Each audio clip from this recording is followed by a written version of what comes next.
No dia 31 de janeiro de 2019, há 2 anos, o Conselho Nacional de Justiça e o Conselho Nacional do Ministério Público criaram conjuntamente o Observatório Nacional sobre Questões Ambientais, Econômicas e Sociais de Alta Complexidade, Grande Impacto e Repercussão. A medida, que visa conferir celeridade nas respostas do sistema de justiça às vítimas de grandes catástrofes, é um novo olhar sobre o sistema de justiça brasileiro.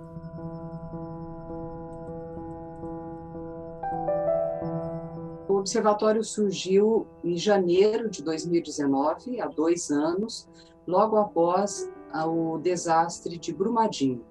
Então, no início de janeiro, ocorreu o desastre de Brumadinho e, por conta desse grande impacto, à época, o presidente do CNJ, o ministro Toffoli, e a doutora Raquel Dodge, procuradora-geral da República, por ato conjunto, resolveram, então, instituir o observatório e, inicialmente, foram inseridos ali 4 casos de grande repercussão. E em razão do grande impacto, principalmente em relação à vida e morte, né? Nós tivemos aqui Chacina do Naí, ela completa agora em janeiro 17 anos. Boate Kiss, 8 anos. Desastre Mariana, foi em novembro, 5 anos. E Brumadinho, janeiro, 2 anos. O observatório, como tal, como o nome indica, ele plana acima das instituições que julgam casos concretos para mergulhar naqueles problemas emergentes que por si sós envolvem altas questões econômicas, sociais e políticas que geram impacto, que têm grande repercussão e que afetam a vida dos brasileiros. Assim, o observatório atua preventivamente, detectando os grandes problemas nacionais no plano do sistema de justiça e buscando solucioná-los. Esse observatório é um olho vivo. É um olho vivo, toda a sociedade ela pode olhar todos os processos que envolvem essas 4 tragédias que nós vivenciamos em nosso país. A possibilidade de o ser humano, grandes empresas, causarem grandes danos, de grande impacto, talvez demande uma adaptação específica nos meios jurídicos e no próprio sistema, para permitir que ele dê a resposta rápida, adequada, que resolva problemas de grande magnitude.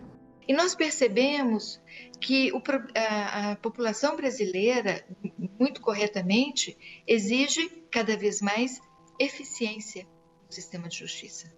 E por isso nos pareceu muito importante que o Ministério Público e o Poder Judiciário, 2 instituições fundantes e essenciais ao sistema de justiça, sentasse para ouvir a sociedade civil e perceber que problemas são esses. E assim eu fiz, como presidente então do CNMP, uma proposta ao presidente do CNJ para que nós criássemos esse observatório de questões complexas e de difícil solução. A composição do Observatório Nacional é paritária, com 7 integrantes vindos do CNJ e 7 integrantes do CNMP, sob a presidência conjunta dos presidentes desses 2 conselhos, e funciona com o auxílio administrativo de servidores do CNJ e do CNMP. E foi a primeira vez, então, que nós passamos a ter um observatório conjunto, CNJ e CNMP, com a participação dos conselheiros, dos juízes auxiliares, dos servidores, e também com a participação do Conselho Federal da OAB, Advocacia Geral da União e Defensoria Pública, dentre outras entidades e instituições que sempre estão presentes ali no observatório, acompanhando esses grandes temas. Eu acho que o mais importante a se tratar sobre essa questão é que o observatório, como outras iniciativas similares, ele trata de um problema extremamente complexo, para o qual ninguém tem uma resposta específica. Então, eu acho que ele representa a superação de uma ideia clássica e inapropriada de processo, em que o processo era uma questão entre um autor e um réu para ser decidida por um juiz.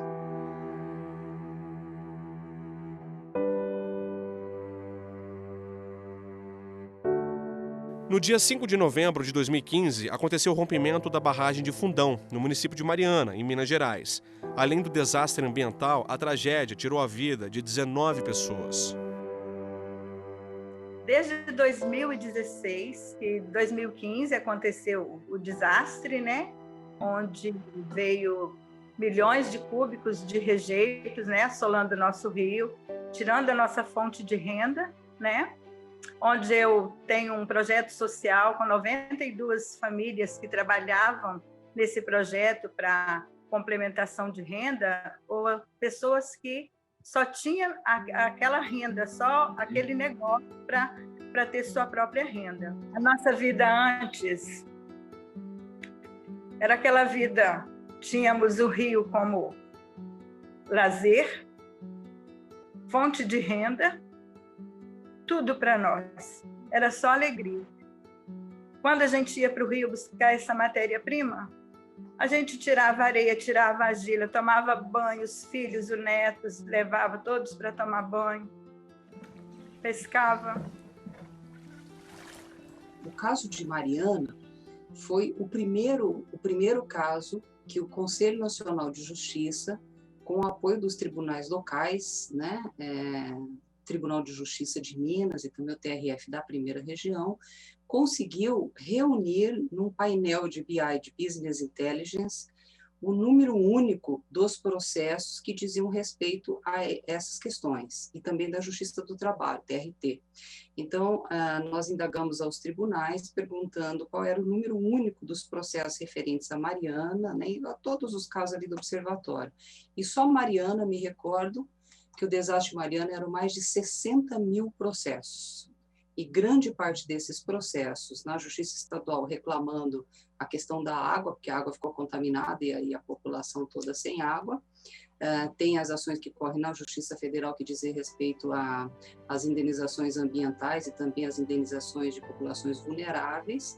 E na Justiça do Trabalho, algumas questões relacionadas ao vínculo de trabalho. Então, só Mariana eram mais de 60 mil processos que, pela primeira vez, o CNJ reuniu numa ferramenta, no painel de BI, e publica essas informações no site do Observatório Nacional, e a partir do número único é possível que as pessoas tenham maior conhecimento e acesso, né, ao que aconteceu em cada um daqueles processos.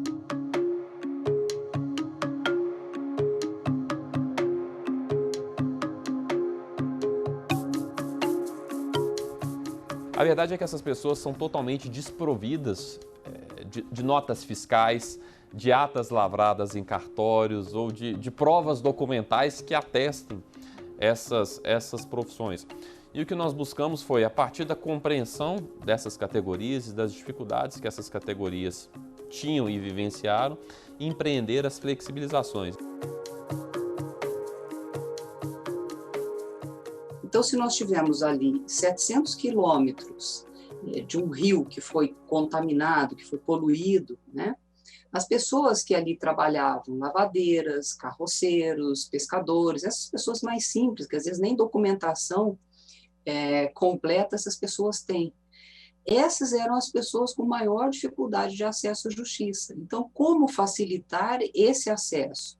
Foi, então, desenvolvido um sistema para o cadastramento dessas pessoas. Eu sempre insisto que o cadastro é o ponto inicial e é o ponto essencial para dar velocidade na resposta. O sistema simplificado criado pelo TRF-1, especificamente para reparação de danos ali naquelas tragédias do rompimento da barragem de Minas, ele é um sistema que pré-precifica um dano, de modo que quando uma eventual vítima busca reparação ao seu prejuízo no Poder Judiciário, ela não tem que entrar na miudeza do detalhe e não tem que esperar tanto tempo para ter a reparação do seu dano. Então eu procurei flexibilizar muito, admitindo, por exemplo, comprovantes de matrícula nas escolas, né?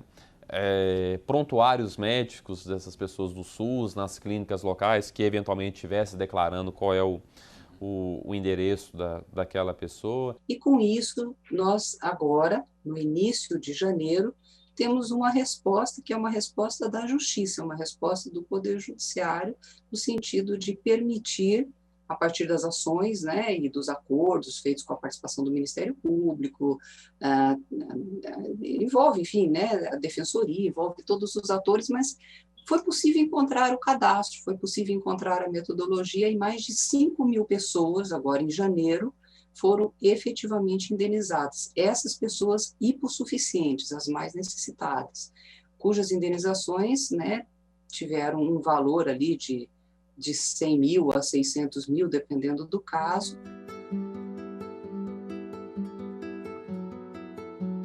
É óbvio que nunca, né, essas indenizações financeiras, elas reparam efetivamente o problema que as pessoas tiveram, mas é uma forma de estimular um recomeço, né, em relação a essas atividades. Agora, verifique que Mariana, foram 5 anos para se chegar até o sistema, até o procedimento, até a desburocratização desse processo e efetivamente atingir, beneficiar essas 5.000 pessoas.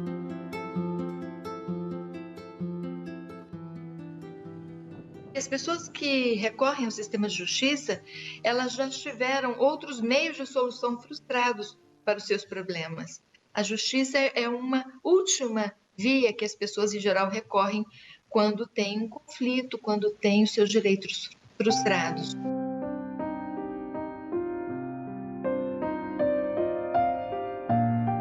Nunca imaginei antes que doía tanto perder a fonte de renda da gente, perder o lazer, perder nosso rio. Nosso rio é a nossa vida, é a nossa história. O rio passa dentro da cidade de Baixo Guandu.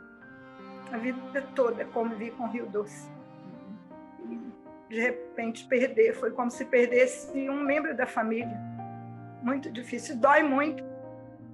Nós temos pessoas que esses 5 anos que tiveram as suas rendas interrompidas estão em dívida com aluguel, pessoas que foram despejadas das suas casas por não pagar seu aluguel. Então, isso é muito triste. E saber que hoje eles vão ter suas casas, não tem felicidade maior. Então, de nada adiantava cuidar para a melhor reparação do Rio Doce, enfim, da própria região oceânica, do litoral do Espírito Santo, ou construção de novas casas, reassentamento, se a indenização não chegasse aos atingidos, aquele que está na ponta.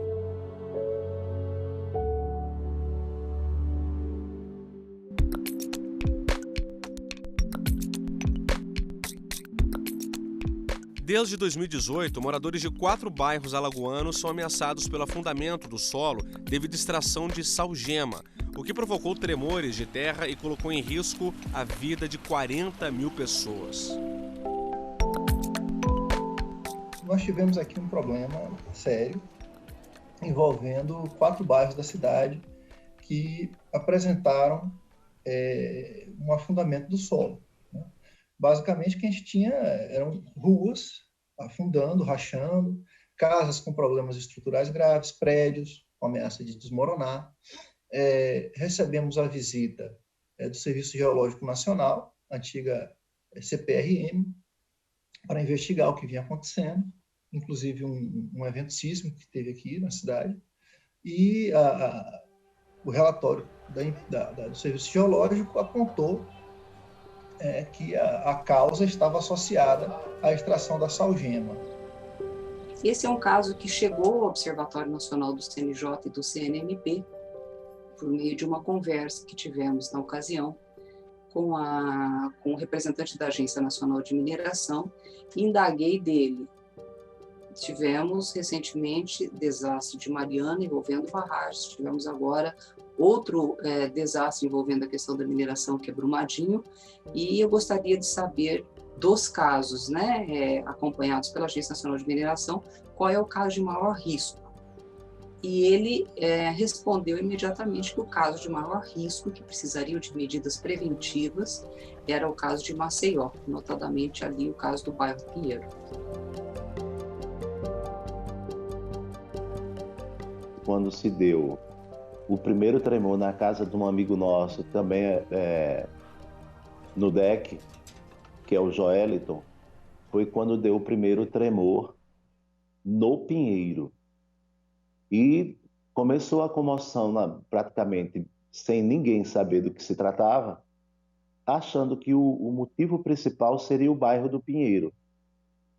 E com o andar do processo todo, viu-se que o principal causador de tudo isso era a encosta do Mutange, que estava cedendo por motivo das minas da empresa Braskem estarem cedendo. Já não existia mais sustentabilidade por parte das estruturas existentes lá.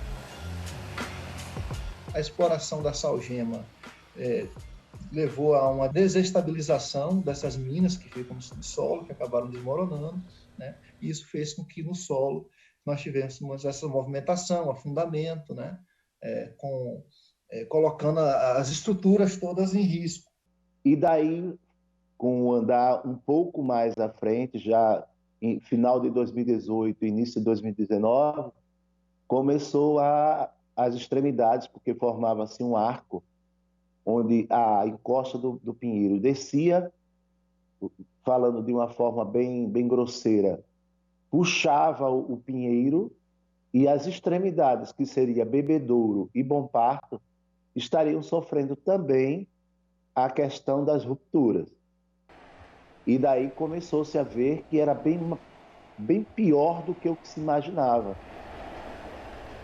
E aí, na sequência, esse tema entra no observatório, iniciam-se negociações e é dada uma resposta preventiva, o que mostra que o Judiciário e o Ministério Público ele pode não apenas atuar na reparação, mas também na prevenção de uma tragédia. E isso ajudou muito, né, na negociação de um acordo entre a empresa e as instituições, Defensoria, Ministério Público, um acordo que viesse atender, digamos assim, o problema mais urgente de desocupação desses bairros e, posteriormente, de indenização dessas famílias, né, e das pessoas que foram afetadas pelo afundamento do solo, né? A questão, por exemplo, dos processos do cumprimento do acordo está sendo feito a milímetros, ou seja, nenhum passo fora. Tudo que a justiça determina através do acordo, dos aditivos, está sendo cumprido em cronogramas traçados pela própria empresa e a terceirizada que desempenha esse papel para ela, está sendo cumprido. Os aluguéis estão sendo pagos, o auxílio relocação está sendo pago, as indenizações já estão sendo, praticamente quase todas aqui no bairro e nos outros demais também estão sendo pagas.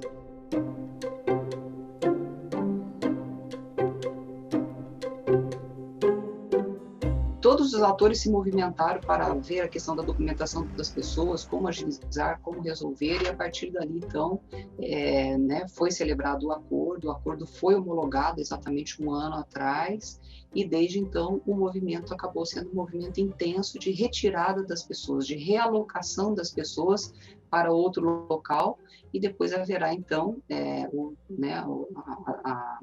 as casas serão demolidas.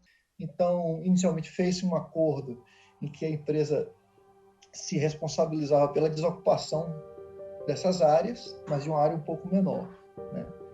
A Defesa Civil fez um mapa, chamado mapa de risco, em que ela identificou as áreas em que tinha risco de desabamento, e a empresa se obrigou a custear a desocupação e indenização dessas áreas, né? Porém, havia ainda uma outra área que não estava abrangida no acordo, né, e que estava ainda sendo objeto de discussão nas ações, né? A empresa dizia que, olha, tudo bem, eu posso ter, de alguma maneira, influenciado o problema, mas só nessa área mais restrita que eu até aceito fazer, custear a desocupação de uma área um pouco maior, mas tudo também, essa área tão grande como vocês pretendem, é algo que está além do que nós aceitamos.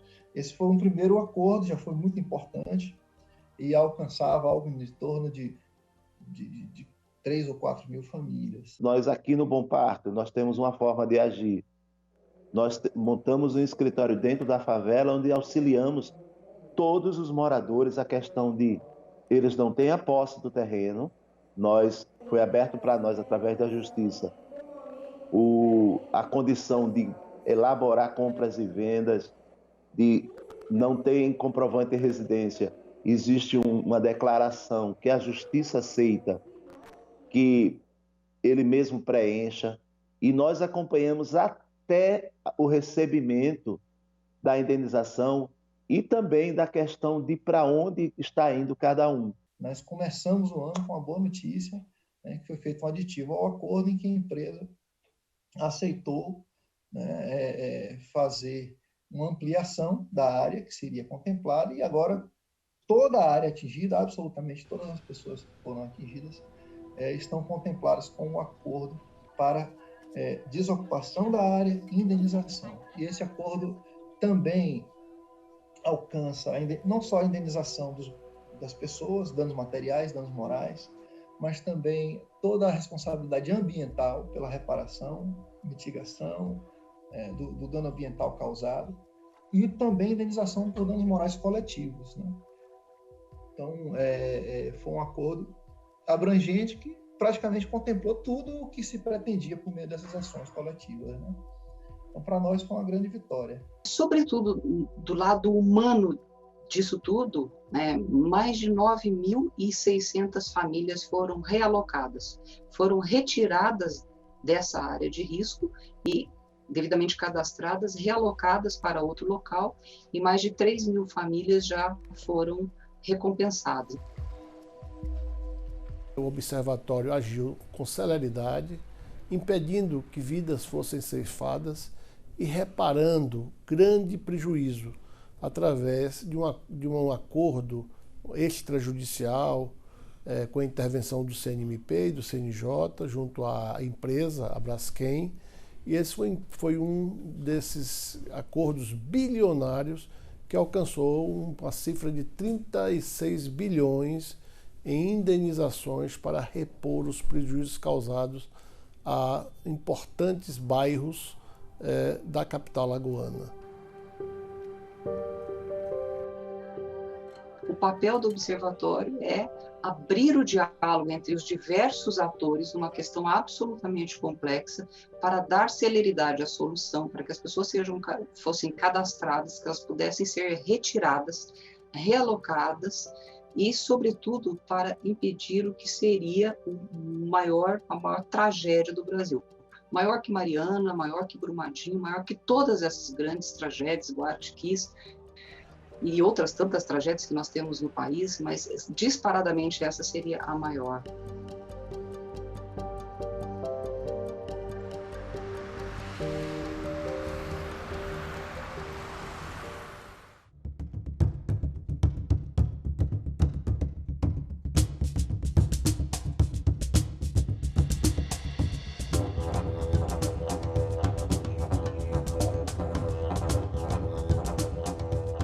Essa temática das comunidades indígenas, ela passou, né, a ser acompanhada pelo Observatório Nacional do CNJ e do CNMP, ali coincidindo com o período da pandemia, até porque os indígenas eles têm uma vulnerabilidade muito maior, né, em especial aqueles índios isolados e de recente contato, e a imunidade deles, né, é ainda uma situação bastante vulnerável, e essa é uma preocupação hoje, inclusive do Supremo Tribunal Federal, por onde tramita uma DPF.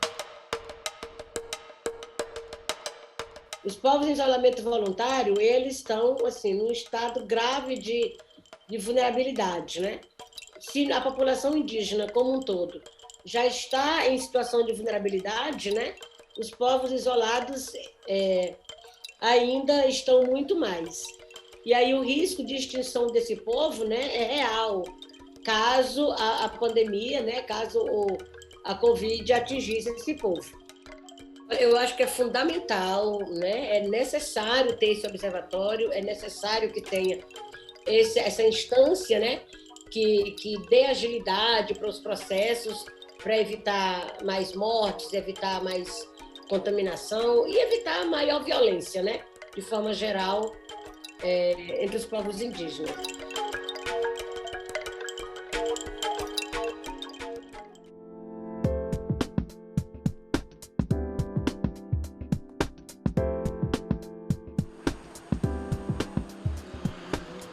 Foi criada uma categoria especial, né, nas tabelas processuais, com a palavra Covid, e nós conseguimos ali identificar 232 mil processos.